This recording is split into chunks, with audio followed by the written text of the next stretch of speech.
Well, there have been extraordinary scenes in Berlin tonight as thousands of people gathered to hear Barack Obama deliver key foreign policy speech on his current European tour. Democratic presidential hopeful laid out his vision for America's place in the new world order, saying he was speaking as a proud citizen of the world, of the world, of the world. It is a big idea. It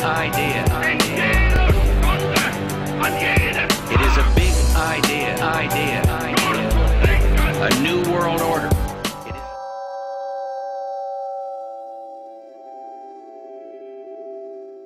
Hello friends, I am the Anti-Terrorist. Thank you for all of your emails and your messages of support, and for staying part of the conversation. As events in the past 2 decades have shown us, particularly in the former Soviet Union and in Argentina, when societal systems break down, they do so quickly and at a rapid pace. And I'm not afraid of this future. I'm a pragmatist, and I prefer to consider every possible outcome in order to maintain my freedom and some level of comfort and safety. I'm relying upon history as my template to design a plan for survival. In my broadcast, The Ladder of Last Resort, I briefly touched on the option of the bug out, a military term meaning essentially grab it and get out. But before we come to options, let's take a look at the beginning stages of eventual collapse taking place around us right now. Whether a financial system failure, a bioterrorism incident, or a mushroom cloud, collapse scenarios always unfold in a predictable sequence of after events. The beginning involves disruption of services and a spiral into confusion, leaving people alive and hungry, as well as deeply annoyed they're missing American Idol or Dancing with the Stars because they no longer have a TV or a house to put it in. And you need to compare your plans with the options I'm offering, because I can guarantee most of the plans for bugging out will also be attempted by everyone else at the same time. The vast majority of humans live in or near large population centers, and as a rule they're poorly prepared for any emergency and completely unable to live self-sufficiently. The food production and supply systems are fragile and subject to catastrophic failure. Most people's lives depend upon a tenuous support tripod made up of the transportation network, the power grid, and the financial system. And all three depend upon the other two. Kick away one leg of this tripod and see what happens. In a catastrophe, all 3 legs go out from under us. Now, when services break down, most people will immediately face living on a very limited amount of goods. In most cases, only what they've stored in their dwelling after the last trip to the supermarket. And once the water's gone and the toilets don't work, they're less than a week away from dying of hunger and in immediate danger of infection from accumulating filth and tainted water. The likelihood of restoring order drops dramatically the longer the crisis lasts. People will begin to migrate.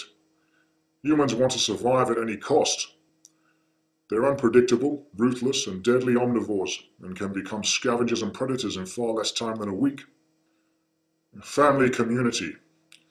The basic family unit will be the first and most common group due to established affection, history, tradition, and duty. Geographical community. Neighborhoods will attempt to form a group for mutual protection, but this is historically ineffective. Sharing of resources within neighborhoods is normally quickly formed and poorly organized. As individuals run low on goods, they tend to lie about what they're holding back. And community patrols in rural areas, due to the large territory they have to cover, will be under strain to keep up a good watch. And the challenge in urban neighborhoods will be from having too many people who don't trust one another. Community by profession. You'll most likely see this behavior with professional military groups. And as a civilian, approach any military installation, encampment, or group with extreme caution. The chances are you'll be facing off a group of very nervous, highly brainwashed young men with no families and a lot of ordnance. If the chain of command disintegrates, there'll be a mob of highly armed, highly trained, and extremely aggressive killers on the loose. Next is the race gang community. In certain areas, being the wrong color may be a death sentence, since it's safe to assume the Aryan Brotherhood will be bonded like magnetized iron filings. If you aren't in one of these groups in good times, you can never count on being accepted in bad times, that's for sure. You can expect instead to have red laser dots dancing all over your chest when you stumble into their territory. What's essential for any group to survive is a molecular level bond of trust and a clear plan for long-term survival. And even more important, to establish a community now. So let's talk about the bad guys. Raiders, robbers, and home invaders. Home invasions are always brutal. If the raiders attack your home, they'll try to take you by surprise and most likely kill everyone in the house before their operation's through. They'll typically start with a distraction tactic, then proceed at a rapid clip to prevent you from reacting, including executing a member of family in front of you for the shock value. Home invasion, with enough firepower and carried out with speed and efficiency, is simpler to accomplish than you might think. And don't be surprised to see some of the raiders wearing body armor, dressed in police outfits and carrying badges. Ambushing travelers is also relatively easy, since any car tire is vulnerable to bullets or a handful of roofing nails on the road. The fastest growing group in the weeks after downfall will usually involve a core of military-trained personnel. These groups can extort more than other groups can loot. They'll set up headquarters in both agricultural and urban areas. Classic tactics like assassination and destroying property will subdue local inhabitants quite easily.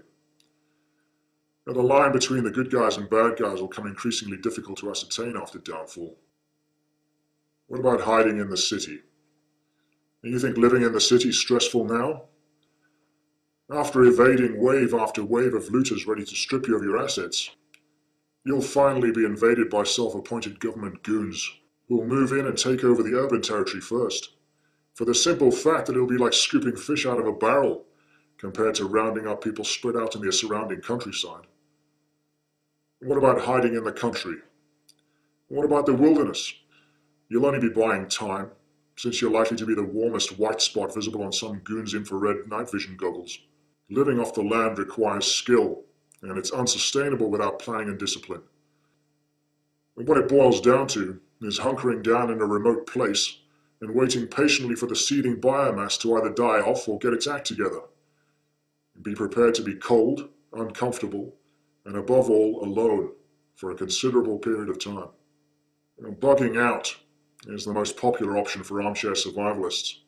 And once the power is off and the sewage starts backing up, the mass exodus from the city will begin. Regarding an urban society whose greatest survival tactic so far has been trying to get the parking space nearest the door at the mega mall, they'll most likely attempt to flee in the car. Almost no one will just start walking cross country. They'll drive, and the vast majority will attempt to drive on the major roads. And many people will seriously overestimate their vehicle's range, since traffic jams consume a lot of fuel. Then and only then will they start walking. And they'll mob every small town in their path. I've personally seen this happen during numerous evacuations. When a man's children are crying, when he can't buy fuel or water or a bed for the night, he becomes desperate. Americans can be some of the friendliest people in the world right up until the moment the bullets start flying. Oh, and Europe? We've been killing each other in imaginative ways for centuries before Americans came along. I don't see any mass migrations on foot happening in America. And for the simple fact that most Americans aren't fit enough to travel on their own 2 feet. And if your vehicle's still moving for longer than anyone else's is, do you think a cop or anyone else with a firearm is going to allow you to drive by when their petrol tank is empty? I recommend wearing sturdy walking shoes and be prepared to defend those shoes with your life. The general rule is, if you can think of a plan, expect 10,000 others to be there ahead of you. And for myself, I'm more inclined towards defending a fixed position rather than bugging out. And I'm investing the time remaining to forge bonds of love and trust, to pool talents and resources, and nurture the will not only to survive, but to thrive. Yeah, you want a piece of me, huh? I got this for your melon right here. You want this on your melon? oh, that's good. Yeah, but what about this baby, huh? You want this?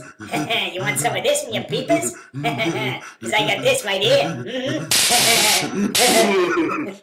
Whoa! What the Okay. But what about this puppy here, huh? Yeah, I'm gonna gut you like a fish, you melon farmers.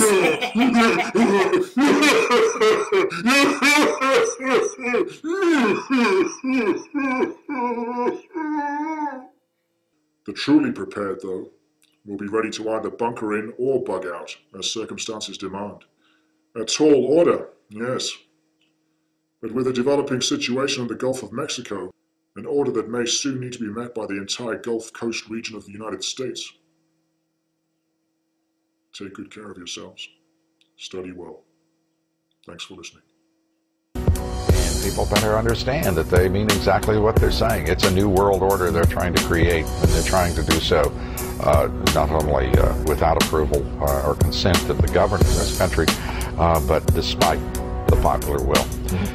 This is a straightforward assault by the elitists in this country.